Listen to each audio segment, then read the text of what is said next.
Our first reading today is Acts 2, starting at verse 1 and going to verse 21. When the day of Pentecost had arrived, they were all together in one place. Suddenly a sound like that of a violent rushing wind came from heaven, and it filled the whole house where they were staying.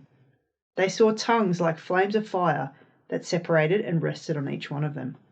Then they were all filled with the Holy Spirit and began to speak in different tongues as the Spirit enabled them. Now there were Jews staying in Jerusalem, devout people from every nation under heaven.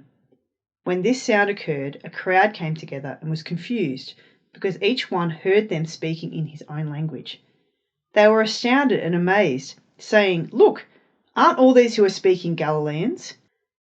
How is it that each of us can hear them in our own native language?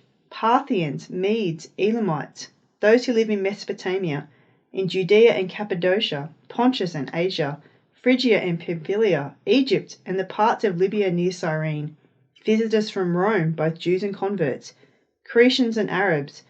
We hear them declaring the magnificent acts of God in their own tongues." They were all astounded and perplexed, saying to one another, "What does this mean?" But some sneered and said, "They're drunk on new wine."